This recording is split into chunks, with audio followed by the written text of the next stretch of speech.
Ito ang reading mo, Libra. Welcome back to our channel. Naway nasa mabuti kayong kalagayan while watching the channel. This is a general reading. Kayo nang balang magpalit-palit ang situation nyo sa reading ko.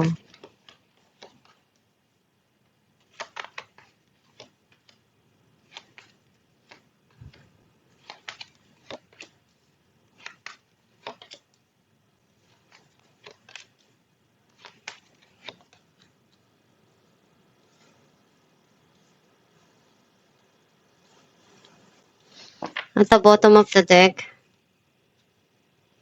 Two of Cups. Feel like ang nasa-sense ko na energy mo, nakita ko na andun yung pagmamahal na pinibigay mo. Kung ano yung sa tingin mo pagkukulang doon, pupunuan mo. Kung ano yung pagmamahal na kaya mo, ibibigay mo.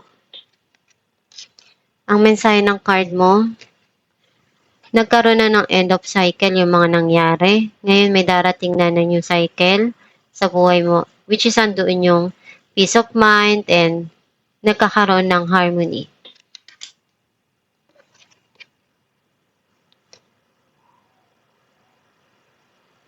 Gusto mo munang bigyan ng time yung sarili mo para makapag-isip at makapag-relax.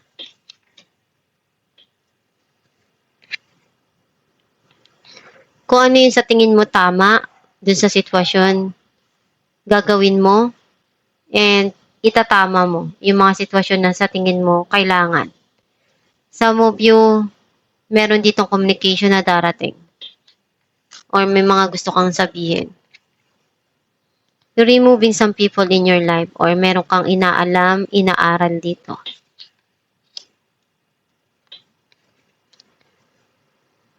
Pinag-iisipan mong mabuti kung ano yung gagawin mong hakbang doon sa mga pangarap mo.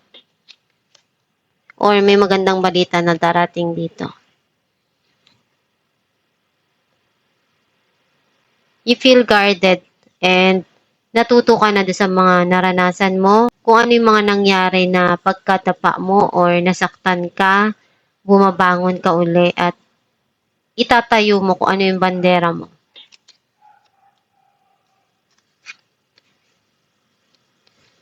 May darating dito na long term na happiness para sa'yo, na masaya ka dahil kasama mo yung mga mahal mo sa buhay and binibigay mo kung ano yung makakaya mo na pagmamahal sa kanila. You're controlling your feelings, your thoughts, your emotion, or may tao na kumukontrol sa buhay mo. Clarify natin ang Wheel of Fortune. Page of Swords and Queen of Cups. Meron ditong mga nangyari na very emotional and you're communicating about your feelings, your thoughts, and gusto mong maibigay kung ano yung pagmamahal na kailangan doon sa sitwasyon. Clarify natin ang Queen of Swords.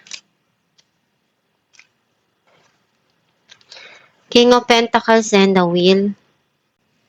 Itong tao na to gusto niyang maibigay kung ano yung makakaya niya or may offer na darating dito. Some of you, nagkaroon na ng end yung cycle and some of you andun yung nagkakaroon ng stability sa financial or nagkakaroon ng growth sa career or yung pera mo, nakakaipon ka.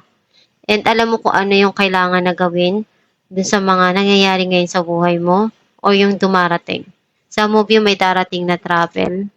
Clarify natin ang Page of Wands or pwedeng meron ditong relasyon na nasa malayo. Queen of Pentacles and King of Pentacles. You're thinking about to invest. Kung ano yung makakaya mo dun. Pwedeng sa person, yung andun yung effort, or sa financial, kung paano mo mapapalago. Clarify natin ang Ten of Cups.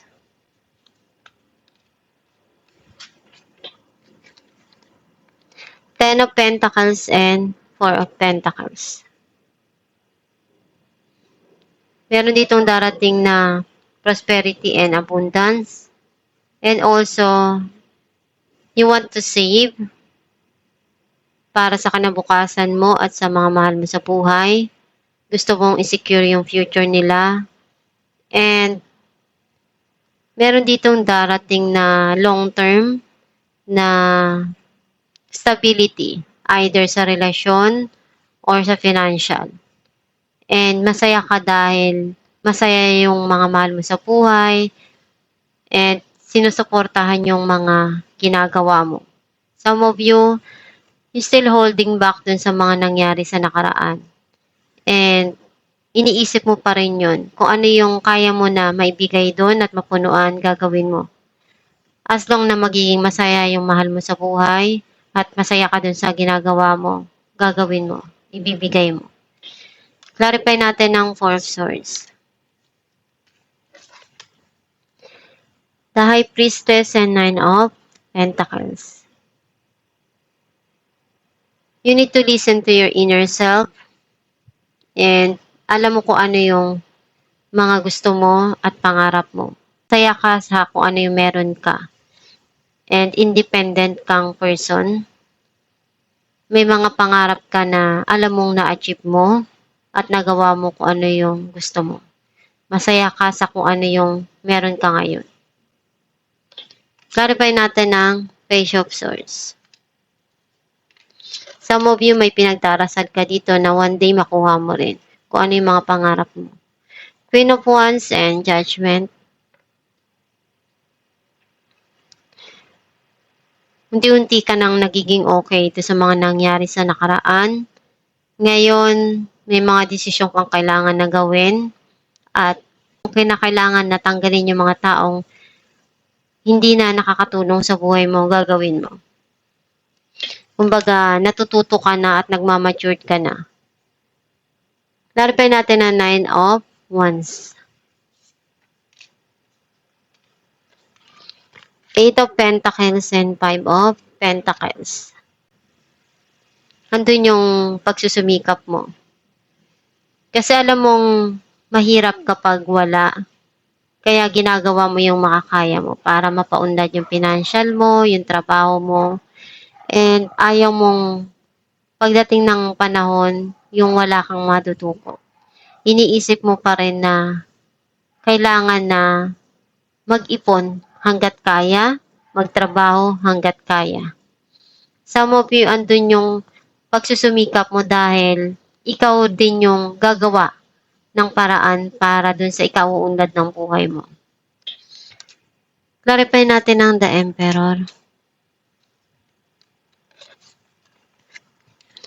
Two of Swords and Two of Wands. May mga plano ka para sa kinabukasan mo. And pinag-iisipan mo mabuti kung ano yung kaya mong gawin doon. Marami kang naranasan sa nakaraan na hirap, sakit, at kung ano pa man. Pero nalagpasan mo yun at natuto ka. Kung ano yung mga na-experience mo doon, you keep it to yourself. And kinokontrol mo kung ano yung kaya mo doon sa sitwasyon at sa buhay mo. Alamin natin kung ano mensahe para sa'yo.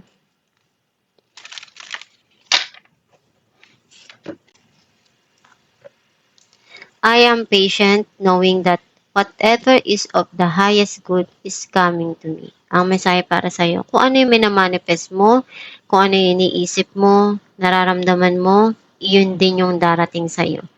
Kasi yun yung ina-attract mo. And ikaw pa rin yung gumagawa kung ano yung gusto mo sa buhay mo. Kasi path mo yan. Basta isipin mo lang palagi kung saan ka magiging masaya, yun yung sundin mo at gawin mo. Kung sa tingin mo tama yung mga ginagawa mo, ipagpatuloy mo.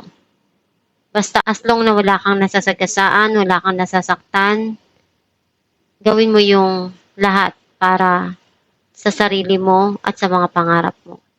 Kasi kung hindi ka magiging masaya sa mga ginagawa mo at the end hihinayang ka lang, masasayang yung mga effort mo, yung panahon mo at oras mo. Basta gawin mo lang palagi yung best mo. At magdasal ka palagi para magabayan ka ng Diyos Ama. sa mga ginagawa mo at matulungan ka, mabigyan ka ng mga magagandang idea or desisyon doon sa mga dumarating sa buhay mo. At itong yung reading Libra, kung nakaresonate ka, kindly comment down below.